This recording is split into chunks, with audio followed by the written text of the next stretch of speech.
Hi friends, ಎಲ್ಲರಿಗೂ ನಮಸ್ತೆ. Welcome back to my YouTube channel. ಇವತ್ತಿನ ರೆಸಿಪಿ ಚಪಾತಿ, ಪೂರಿ, ದೋಸೆ ಜೊತೆ ತಿನ್ನೋವಂಥ ಸಿಹಿ ಕುಂಬಳಕಾಯಿ ಪಲ್ಯ. ಬನ್ನಿ ಮಾಡೋದು ಹೇಗೆ ಮತ್ತು ಅದೇನೇನು ಬೇಕು ನೋಡೋಣ ಬನ್ನಿ. ಸಿಹಿ ಕುಂಬಳಕಾಯಿನ ಚಿಕ್ಕ ಚಿಕ್ಕದಾಗಿ ಕಟ್ ಮಾಡ್ಕೊಂಡಿದ್ದೀನಿ ಮತ್ತು ನೀಟಾಗಿ 2 ಸತಿ ವಾಶ್ ಮಾಡ್ಕೊಂಡು ಇಟ್ಕೊಂಡಿದ್ದೀನಿ. ನೆಕ್ಸ್ಟ್ ಒಂದು ಫ್ರೈ ಪ್ಯಾನ್ಗೆ 3 ಟೇಬಲ್ ಸ್ಪೂನ್ ಆಯಿಲು, ಸಾಸಿವೆ, ಕರ್ಬೇವಿನ ಸೊಪ್ಪು,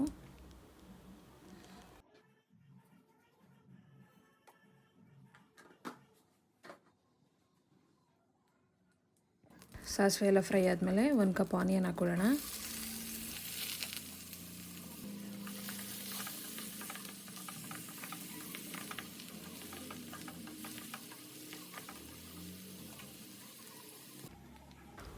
ಆನಿಯನ್ ಕಲರ್ ಚೇಂಜ್ ಆಗೋವರೆಗೂ ಒಂದು ಸ್ವಲ್ಪ ಫ್ರೈ ಮಾಡ್ಕೊಳ್ಳೋಣ. ಆನಿಯನ್ ಕಲರ್ ಚೇಂಜ್ ಆಗಿದೆ. ಇವಾಗ ಕಟ್ ಮಾಡಿ ಇಟ್ಕೊಂಡಿರುವಂಥ ಸಿಹಿ ಕುಂಬಳಕಾಯಿನ ಹಾಕಿ ಮಿಕ್ಸ್ ಮಾಡ್ಕೊಳ್ಳೋಣ.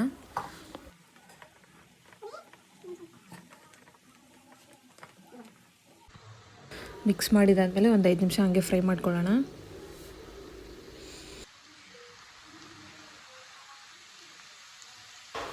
ನೆಕ್ಸ್ಟ್ ರುಚಿಗೆ ತಕ್ಕಷ್ಟು ಉಪ್ಪು ಹಾಕೊಳ್ಳೋಣ. ಉಪ್ಪು ಹಾಕೊಂಡ್ಮೇಲೂ ನೀಟಾಗಿ ಮಿಕ್ಸ್ ಮಾಡಿ ಲಿಡ್ ಕ್ಲೋಸ್ ಮಾಡಿಕೊಂಡು ಒಂದು 5 ನಿಮಿಷ ಫ್ರೈ ಮಾಡ್ಕೊಳ್ಳೋಣ.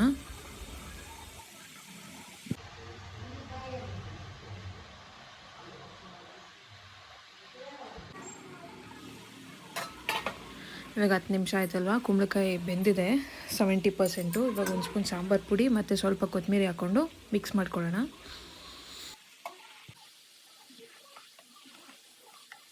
ಎಲ್ಲ ಹಾಕ್ಕೊಂಡು ನೀಟಾಗಿ ಮಿಕ್ಸ್ ಮಾಡಿಕೊಂಡು ಒಂದು 5 ನಿಮಿಷ ಲಿಡ್ ಕ್ಲೋಸ್ ಮಾಡೋಣ.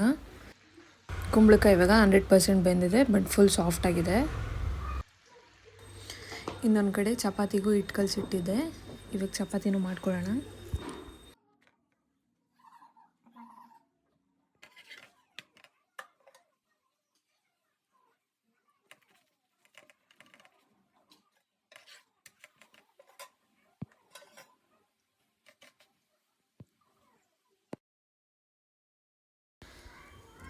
ಚಪಾತಿನೂ ರೆಡಿ ಆಯಿತು. ಚಪಾತಿ ಜೊತೆ ಸಿಹಿ ಕುಂಬಳಕಾಯಿ ಪಲ್ಯ 2 super combination, quick and easy ಕೂಡ.